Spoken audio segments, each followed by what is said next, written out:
नमस्कार। आज हम राशिफल के बारे में डिस्कस करेंगे।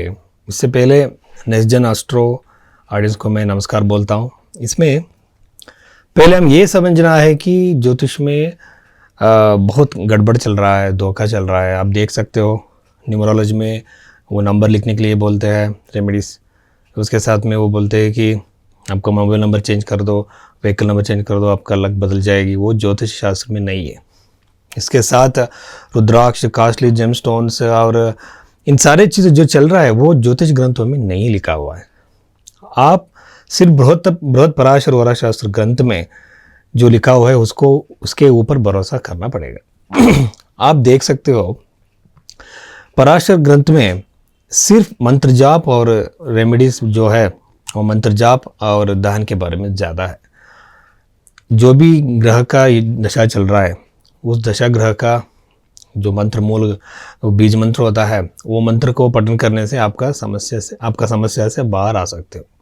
मगर ये विचार ये है कि बहुत एस्ट्रोलॉजर्स ने हमको मिसगाइड कर रहे हैं। आप ये देखना है ज्योतिष का जो तत्व ये है कि आध्यात्मिक विचार में वो कहाँ है वो हम पहले जानना पड़ेगा। ज्योतिष इसके लिए इस्तेमाल करना पड़ता है।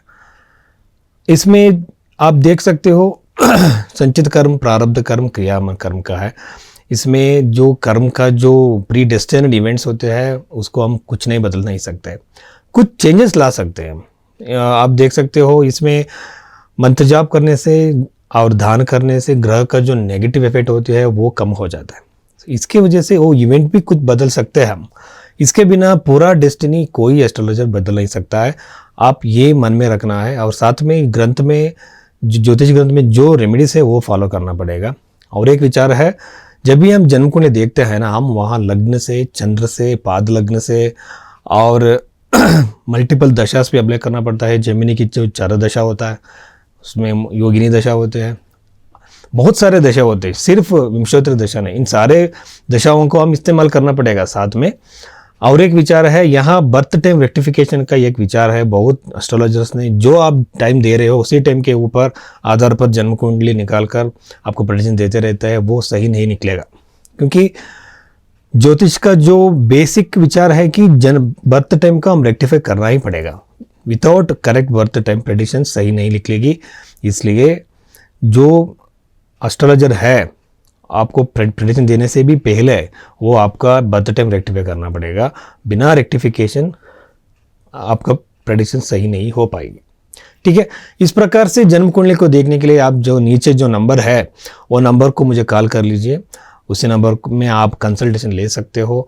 हर तरीके से, हर प्रकार से जन्म कुंडली को हम साइंटिफिकली एनालिसिस करके मैं आपको प्रेडिक्शंस देता हूँ। नमस्कार, आज हम डिस्कस करेंगे धनुष राशि वालों के लिए अक्टूबर महीने में क्या क्या होने वाला है। सो राशिफल में यहाँ मैं मंत्रेश्वरा का जो फलदीपिका है वो ग्रंथ के में क्या लिखा हुआ है, क्या प्रिंसिपल्स दिया हुआ है राशिफल के, वो मैं बता रहा हूँ, फॉलो करूँ। मगर देखिए, मैं रिसेंटली मैं एस्ट्रोलॉजर का वीडियो देखा था, उन्हें बता रहा था कि नंबर लिख दो हाथ में, सो आपका समस्या दूर हो जाएगी, एक ग्रह एनर्जी। तो ये कहाँ लिखा हुआ है? देखिए, जब भी हम एक प्रेडिक्शंस देते हैं, जब भी हम एक रेमेडी देता है, उसका आधार कहाँ है मैं बताना पड़ेगा। ऐसा शक्ति मेरे पास रहना चाहिए। बिना लिख के बिना सोच कर वो लोग बता रहे हैं, ये स्वयं सृष्टि है उन लोगों का। सो इसके ऊपर भरोसा मत करना। इस प्रकार का एस्ट्रोलॉजर से दूर रहना पड़ेगा। हम पहले हम ये देखना है धनुष राशि वालों के लिए सप्तम भाव में गुरु है, राशियाधिपति है। ये ज़रूर शादी दे सकता है। शादी देने का पोटेंशियल ज़्यादा रहता है इन राशि वालों के लिए। ये ऑस्पिशियस है, शुभदायक। ये आपको शादी दे सकता है, एंगेजमेंट दे सकता है, लाइफ पार्टनर को आप मीट कर सकते हो। कुछ लोगों का जो लाइफ में ब्रेकअप